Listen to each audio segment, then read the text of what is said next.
Hi friends, good afternoon. आज हम जो आजकल की एक नॉर्मल एक बहुत ही लेडीज़ में एक कॉमन प्रॉब्लम चल रही है, जिसको कि बोलते हैं पीसीओडी। तो उसके बारे में बात करेंगे। PCOD means polycystic ovarian disease. और पीसीओडी की समस्या बेसिकली होने से क्या होता है, होने पर पीरियड सही से नहीं होते हैं लेडीज़ में, और जो पीरियड्स के दौरान ब्लीडिंग होती है वो बहुत ज़्यादा या बहुत कम होती है, या प्रेगनेंसी का ना होना भी एक पीसीओडी की वजह रहती है। और लेडीज़ को शारीरिक और मानसिक दोनों तरीके से परेशान होना पड़ता है।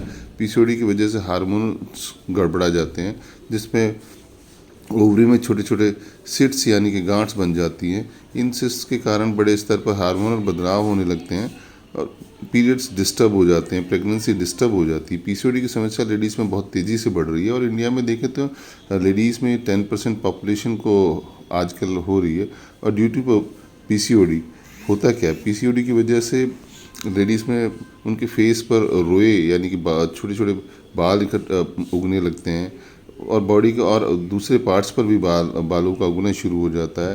अब पीसीओडी होता क्यों है, कि पीसीओडी किस लिए होता है, क्योंकि स्ट्रेस बहुत ज़्यादा बढ़ने लगा लेडीज़ में आजकल, और उनका लाइफस्टाइल बदल गया है। उनका बदला हुआ लाइफस्टाइल इसका एक कारण होता है। रात को क्योंकि हमने लाइफस्टाइल अपनी बहुत चेंज कर ली है, हम रात बहुत देर तक जगते हैं, या फिर हम दिन में बहुत बहुत देर तक सोते हैं।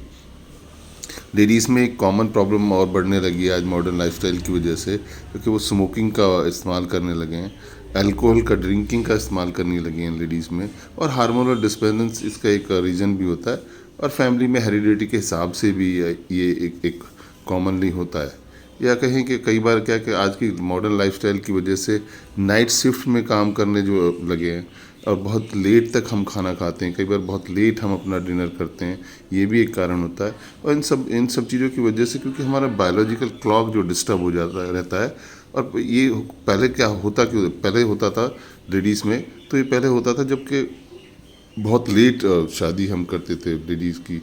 लेकिन अब है क्या कि जनरली एक बड़ा पहले समस्या होती थी, लेकिन अब के टाइम के हम देखें तो 15-16 साल की एज में भी ये होने लगा है। और ये इसमें होता क्या है, क्योंकि इसमें पीरियड्स बहुत तेज़ी से, पीरियड्स में बहुत ज़्यादा पेन होता है,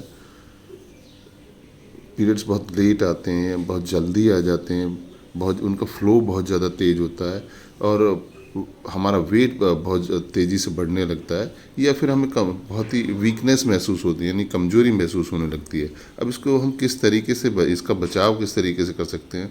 अब हमें अपनी लाइफस्टाइल को सही रखना होगा, ताकि हमारे हार्मोन्स का सीक्रेशन सही रह सके। डाइट को अपना सही रखना होगा, उसमें जो न्यूट्रिशन का एड ऑन हमें करना पड़ेगा, ताकि न्यूट्रिशन से भरपूर हमारी डाइट होगी। समय टाइम पे हमें टाइम का बहुत ध्यान रखना होगा। हमें अपना खाना सही समय पे खाना होगा। डेली हमें एक्सरसाइजेस करनी होंगी, ताकि हम अपने आप को फिट और एक्टिव रख पाएँ। पानी का इंटेक हमें अपना अच्छा रखना पड़ेगा, पानी हमें काफ़ी मात्रा में पीना होगा। और हमें अपने तन और मन को यानी कि शांत रखने के लिए, अपने ताकि हमें स्ट्रेस ना हो, तो हमें अच्छी किताबें पढ़नी होंगी, अपनी रीडिंग हैबिट्स को बढ़ाना पड़ेगा, या मोटिवेशनल वीडियोस देखनी होंगी, या और भी कोई अच्छी बायोग्राफी पढ़नी होगी या देखनी होगी। तो इन चीज़ों को हम कर सकते हैं, ताकि हमें स्ट्रेस ना हो। घर पे जो हम खाना खाते हैं, शुद्ध घर का बना हुआ खाना खाएं, अच्छा न्यूट्रिशन फूड लें, और हमें प्रोसेस फूड से बचना होगा, और ऑयली फूड से भी हमें बचना होगा। हम ऑयली फूड ना लें। हम चाय कॉफ़ी का जो इंटेक हम करते हैं उसे ना लें, ताकि उसमें हम कैफ़ीन हमारी बॉडी में कम जाए, और शुगर का बहुत ही लिमिटेड मात्रा में, बहुत कम है। और हो सके तो हमें कहें कि नेचुरल शुगर, जो कि प्लांट बेस्ड शुगर है, वो हम लें फ्रूट से या जो और दूसरी चीज़ों से। जंक फूड का इस्तेमाल हम कम करें, और अल्कोहल ना लें। क्या लेना चाहिए, करना क्या चाहिए हमें, ताकि हम ये पीसीओडी की चैलेंजेस हमारी बॉडी में ना आए। तो इनके लिए हमें एक हेल्दी न्यूट्रिशन फूड अपनी बॉडी को देना होगा, ताकि वो हम अच्छे से हमारी बॉडी परफॉर्म कर पाए। फ्रूट्स का अपना इंटेक हमें अपनी डाइट में ऐड ऑन करना पड़ेगा। हमें नट्स लेने चाहिए, मिल्क का यानी कि दूध का इस्तेमाल हमें करना चाहिए, दही का इस्तेमाल हमें करना चाहिए, छाछ का इस्तेमाल हमें करना चाहिए, और फिश, और जो भी हेल्दी चीज़ें हैं जो कि हमें न्यूट्रिशन की वैल्यू हमारे खाने में बढ़े, उन चीज़ों को इस्तेमाल करना चाहिए। तो ये इन चीज़ों को अगर हम करते हैं, तो पीसीओडी की समस्या से हम काफ़ी हद तक बच सकते हैं। Thank you. ये मेरी वीडियो कैसी लगी आपको, ये इन्फॉर्मेशन कैसी लगी, प्लीज़ कमेंट एंड शेयर करें और मेरे वीडियो को लाइक करें। Thank you so much.